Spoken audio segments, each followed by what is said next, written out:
Hi everyone, Coach Sipho here, and today we are going to learn about the seemingly illegal chess move that 98% of chess players don't know, and the name of the move is called passant. But just before we start, I want to share with you my first time experience when I first saw the move. I don't remember the exact date, but it was definitely during my first few months of playing chess. I was playing against the highest level of Kapov's mobile chess app, and I can still vividly remember the position. It was exactly like this. This position is completely winning for white. I mean, I've blockaded black's only passed pawn, and on the queen side I have a candidate passed pawn. So my plan is to push this pawn twice, and even if the black king tries to chase my pawn, it won't be able to catch it.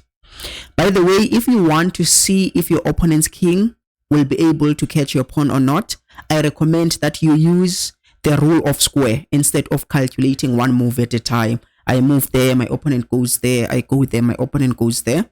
Instead of all that, just use the rule of square. According to the rule of square, all you have to do is to draw the diagonal line from where your pawn is to the last rank. And from there, you will make a square. Just draw a square. Now, you need to ask, will my opponent's king be able to get inside the square? If it is your opponent's turn and your opponent's king can get inside the square, then your opponent's king will be able to catch your pawn. But as we can see in this position, even though it is black's turn, he is not getting inside the square, meaning he won't be able to catch my pawn. So I will simply go. Black will be one move away from catching my pawn. As we can see that my pawn finally got to the end of the board. So this is how I evaluated this position. Black won't be able to catch my pawn. All I have to do is to push my pawn twice. After applying the rule of square and concluding that my opponent's king won't be able to catch my pawn after playing it to b4, I eventually played the move with a big smile on my face. But the computer's reply suddenly changed my emotions. The computer played pawn to b3 and it removed my pawn off the board. The computer thought I moved my pawn once instead of moving it twice. In fact, the computer did not think anything. It knew exactly what it was doing. So it was trying to cheat me. Up until then, Kapov used to be my favorite chess player of all time. But being cheated by his app made me realize that he is a man of no integrity.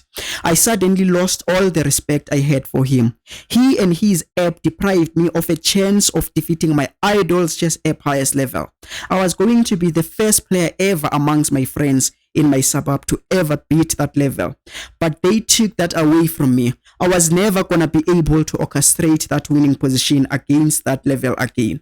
Only many years later, after reading several chess books, that I discovered that the computer did not cheat me. That was a legal move called passant. And today we are going to learn more about that move. So without wasting any more time, let's jump into it. Okay, let's go back to the original position and explain what is passant. Passant is a French word meaning capturing it even though it has passed. For example, it is a common knowledge that if this pawn moves once, the black pawn can capture that pawn. A lot of players knows that move. But the one that 98% of players don't know is that even if this pawn moves twice, black can still capture that pawn as if it moved only once. There are few rules governing passant. When you get a chance to make passant, for example, black has a chance to make passant.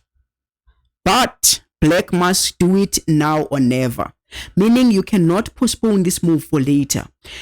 If white plays this move, you cannot play other moves. Let's say you play this king here, play it there, and later on you say, let me do passant. You must do it immediately or never. That is rule number one.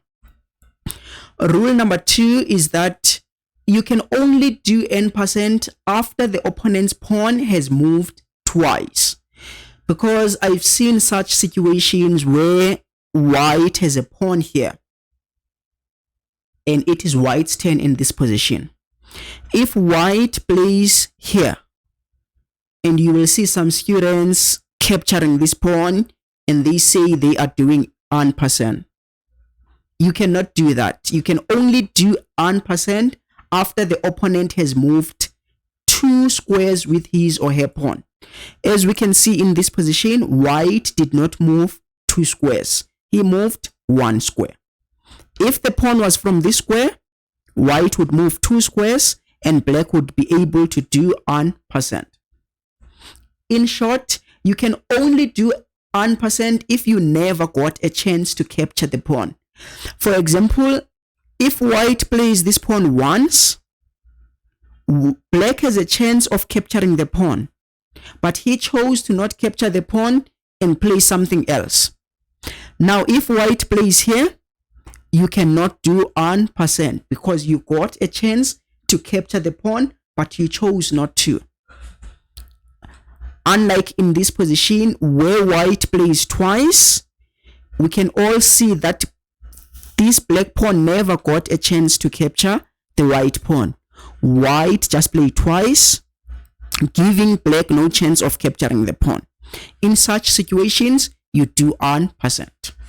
I hope everyone understands what n% means now, and you will be able to do it in your own games. Just before we end this tutorial, I just want to make a disclaimer. I still do love Karpov. He is my favorite chess player of all time. I just like his playing style. Don't forget to subscribe. See you next week.